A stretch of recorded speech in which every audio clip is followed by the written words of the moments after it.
Go. Yabagala, on a valley, you like a propellant. Abipole,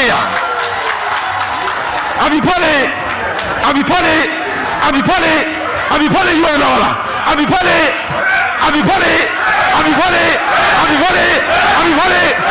John, Dramane, Mahama.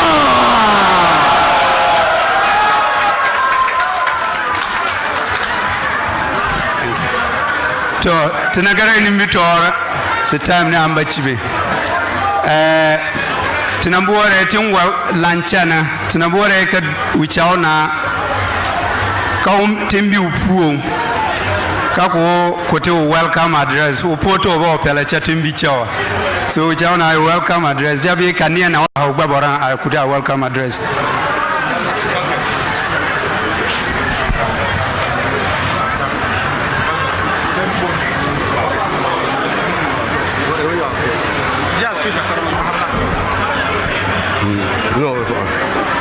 A short welcome address by Nai Emoru. This way. This way. A short welcome address by Nai Emoru Nandong, Governor II, Wechiau Na, and the Parliament Chief of Wechiau Tosan area on the occasion of the brief visit of the Excellency John Dramane Mahama, former Presidential of Republic of Ghana, to Wechiau, Wednesday, 2nd September 2020. His Excellency, former President of the Republic of Ghana, colleagues, chiefs, parliamentary candidates, elders, assembly members, NDC party functionaries, ladies and gentlemen, on behalf of the chief and people of Wechiau, I humbly welcome you all, especially His Excellency John Dramane Mahama, former President of the Republic of Ghana, to Wechiau. Ladies and gentlemen, as you are all aware, Ghanaians are in an election campaign season towards 7 December 2020, presidential and parliamentary elections. Distinguished ladies and gentlemen, you are again aware that chiefs for that matter, parliament chiefs, are not allowed under the law to do active political activities. I must, however, say that I am very happy His Excellency, the former President John Dramane Mahama, flag bearer of NDC, come to the Upper West and has find a space in his tight program to come to Wechiau to visit me and my people. As I have indicated earlier, you were the former President of the Republic of Ghana under the same NDC ticket for 4 years, and Ghanaians have witnessed your governorship until 2016, when you lost power to the President MPP government under the Excellence Nana Akufo-Addo. In 2016 general election, all soon, 4 years are almost up again, and Ghanaians would be going to the polls to elect another set of people, the president and the parliamentarians. His Excellency, ladies and gentlemen, all that I can say under the present circumstances to that Ghanaian are their own judges. They will have to judge between the last 4 years under the Excellence John Dramane Mahama and that of President His Excellency Nana Akufo-Addo, and cast their votes, make their choice. I will also add my voice to the many Ghanaians and advise and appeal to all party activists to do their political campaigns clean, devoid of insults and rancor. We are not in normal times.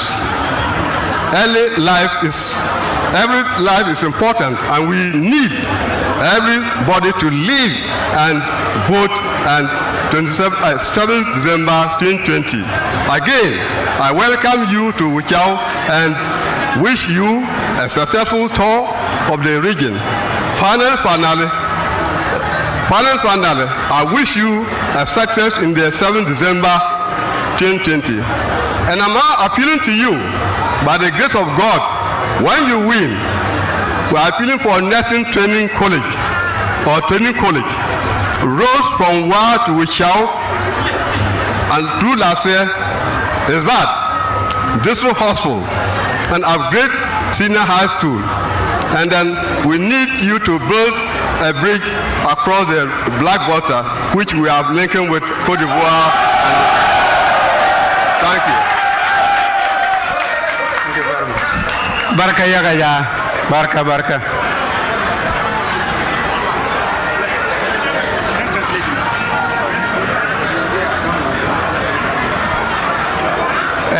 Jonathan ta mamba chibe tija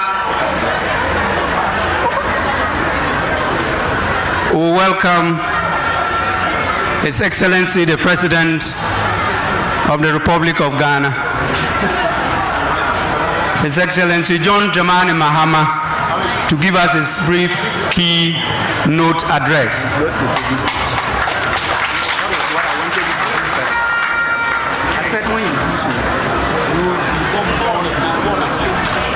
Thank you.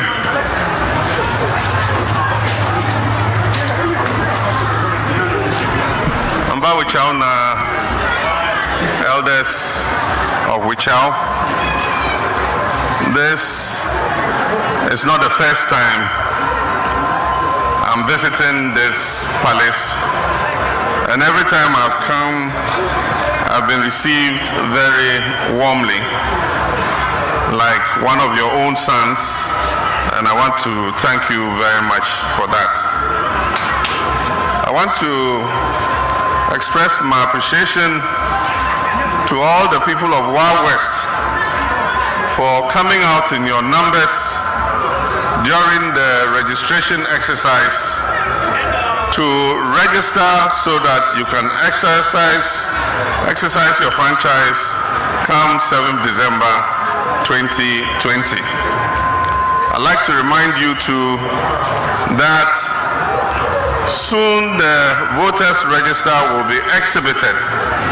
And by exhibition of the voters register, I mean the Electoral Commission will bring the register back to our communities. And all of us will be required to go with our voters' ID cards and check if our names are in the register. This is a very important exercise because your name can accidentally be omitted. And if your name is accidentally omitted and you don't go and check, on election day you go with your card, but your name will not be in the register and you will not be allowed to vote. And that will be a very unfortunate situation. My expectation is that the enthusiasm with which we registered is the same enthusiasm that we're going to display on voting day 7th December 2020. And as Wechiau said, election is about choices. Ghanaians have had the opportunity to weigh both the MPP and the NDC, and they know which of the two is heavier.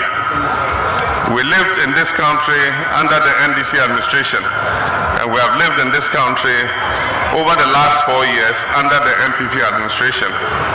And we know ourselves which of the two governments represents prosperity and development, represents improvement in our lives, represents opportunities for all of us and not a few people. And I'm sure when you have done this analysis, there's no doubt that on 7th December 2020, NDC will win the election and come back into office.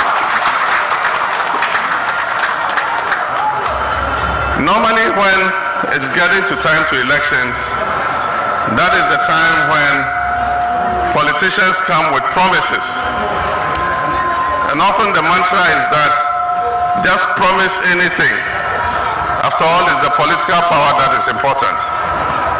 But what some people forget is that when you promise what you can't deliver, eventually you'll be exposed. And so if you go and say you build a factory in every district, you give every community constituency $1 million every year. Abba, this kind of lie.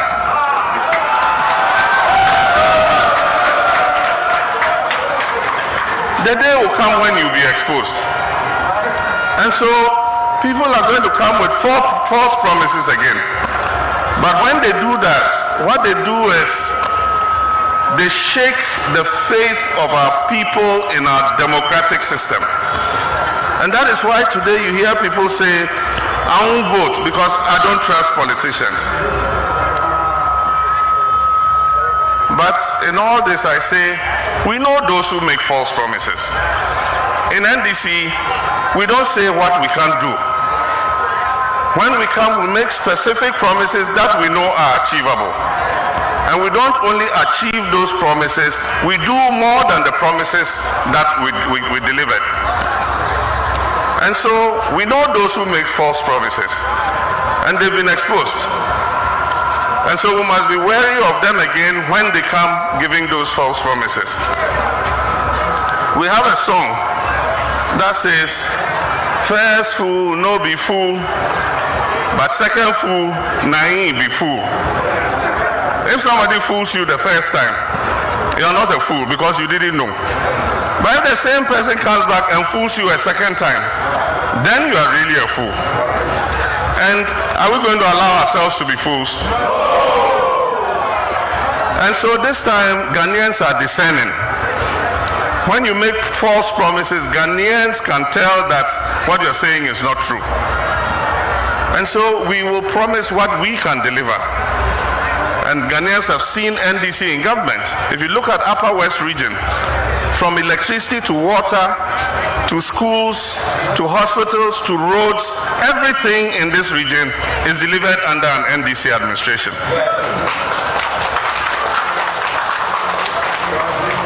And so the issues that Wechiau now asked are not difficult things. We started it already. We started at Dorimo Secondary School. And we started it for a reason, that the children in this catchment area, when they finish JHS and they have to go to secondary school, they don't have to go all the way to Wasek or Laura Secondary or Jirapa Secondary. They also will have a secondary school in their community that they can attend. And with the advent of free SHS, we need more access to secondary schools so that the children don't get congested in the existing secondary schools. And that is why we started building the Dorimo SHS. And it's not the only SHS. We were going to build 200 of them so that children can have more access, and then we will not have this double track system where children go for 3 months and then others sit at home for 3 months. If you're not careful and you have a teenage daughter, before you see teenage pregnancy has come into the equation.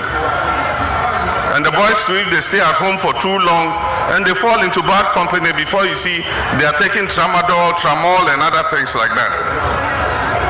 And so I said when we come, we will fast track the completion of the 200 secondary schools we're building. And for those that serve a large catchment area, we will add dormitory blocks so that the children who don't live in the community can have a place to stay and study. And when we finish building those schools, we will abolish as soon as possible the double track so that all our children can go to school at the same time and they will vacate at the same time.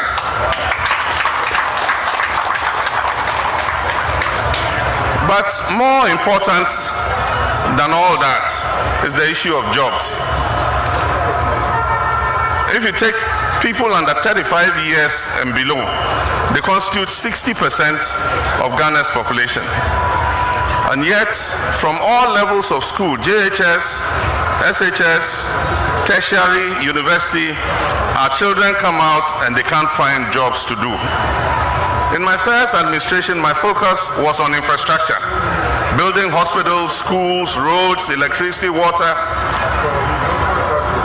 In the second coming of JM, my focus is on jobs, especially for young people.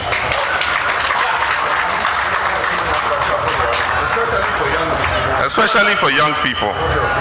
We will create jobs in agriculture and agribusiness.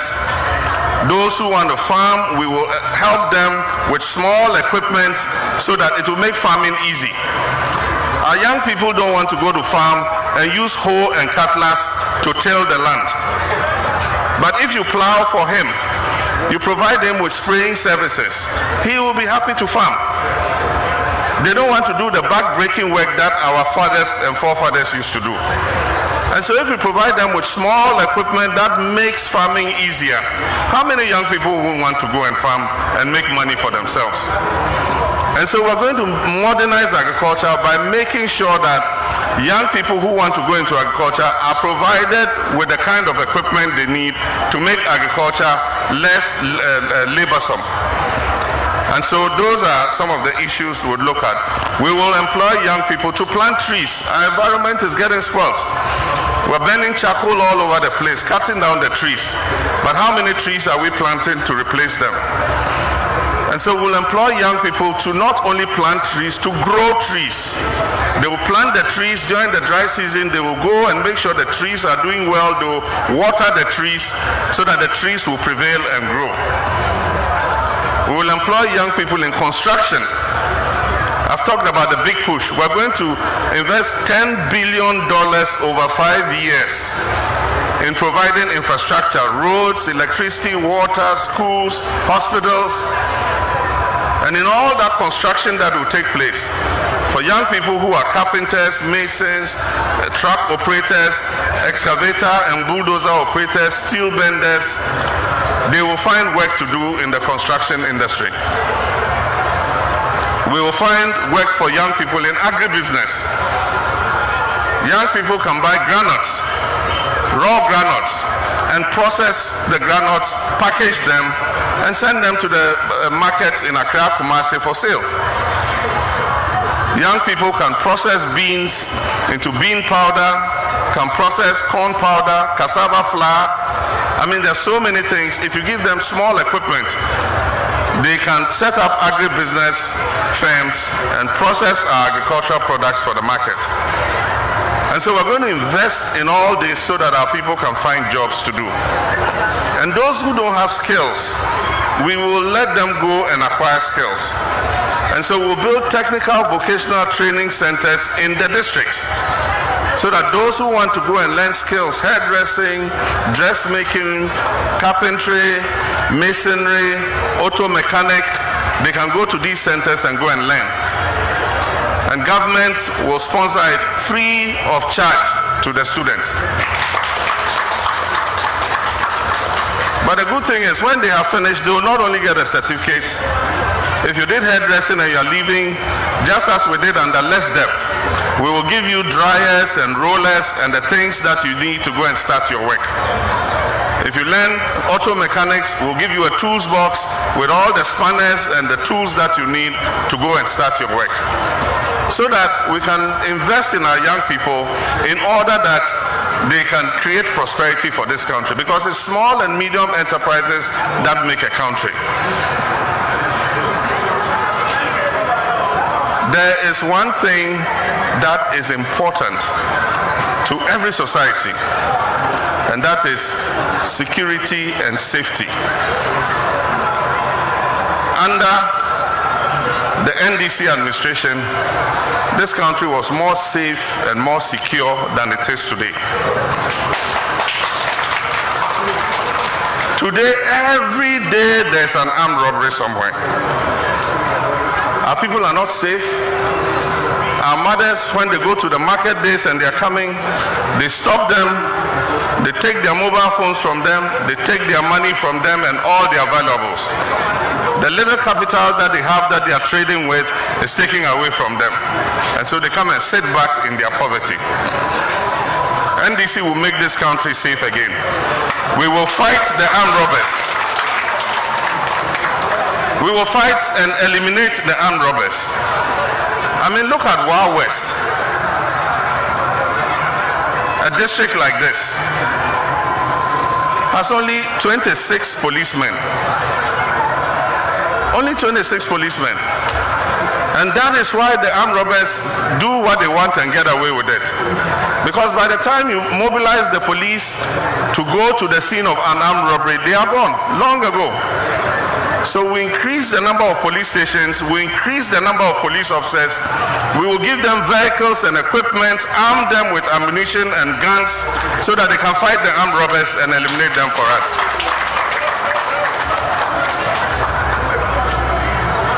If there's one failure of the Akufo-Addo administration, it is in the area of corruption.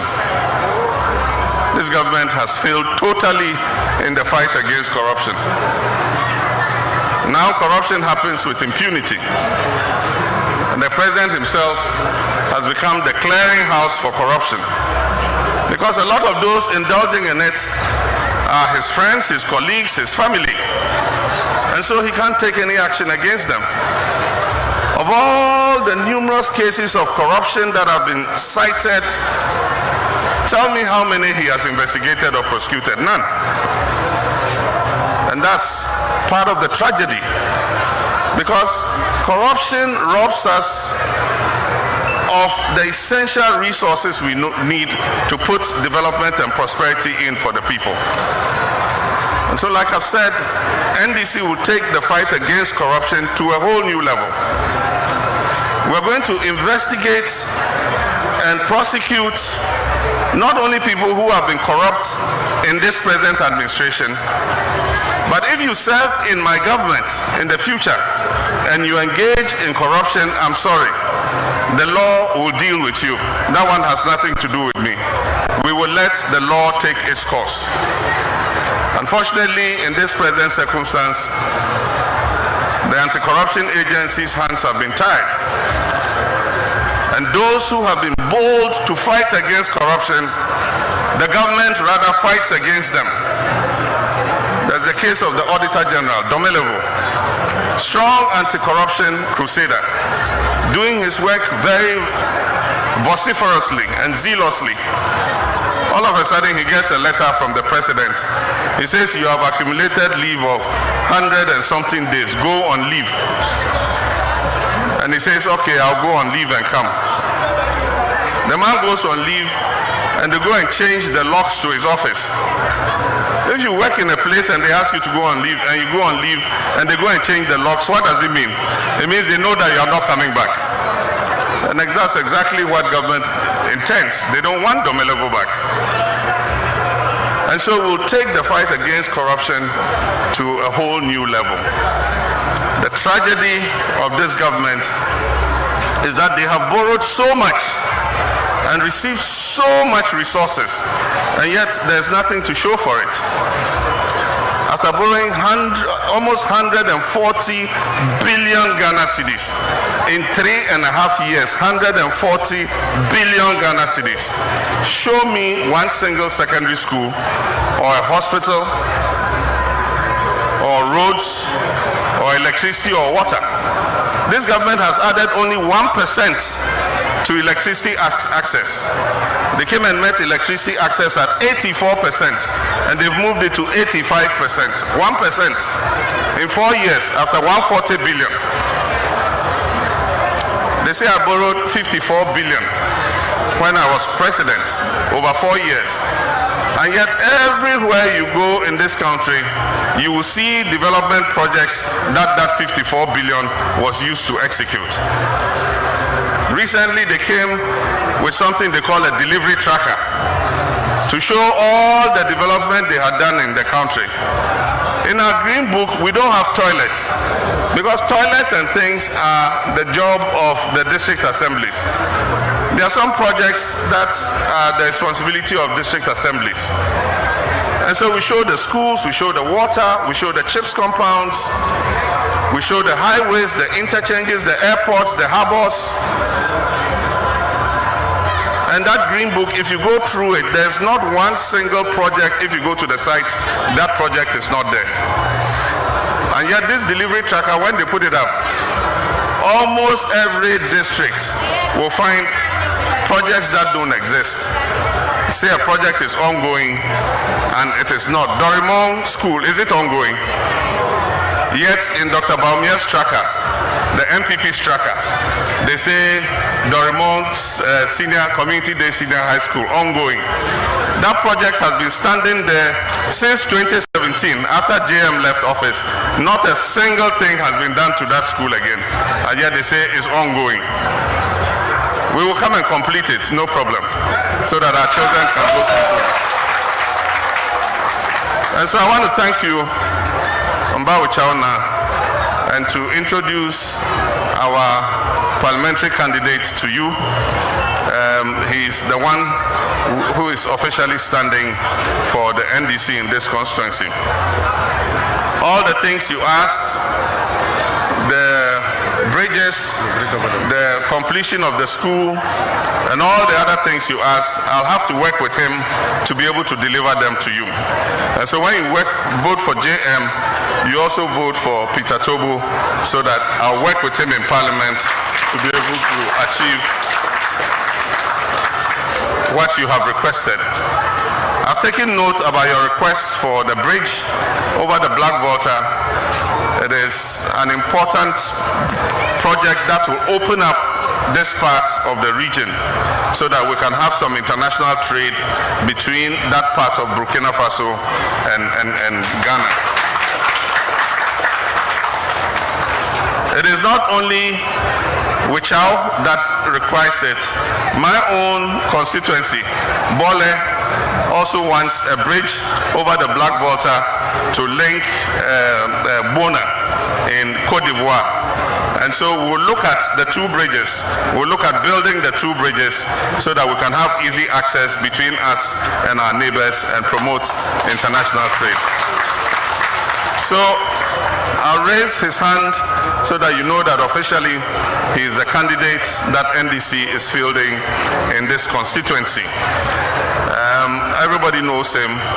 He is a retired police officer. He's had a very good career in the police service. And I'm going to work with him to combat the armed robbery in Wild West so that you feel safe. And so he's Peter Lanchene Tobu. Yebarka Barka.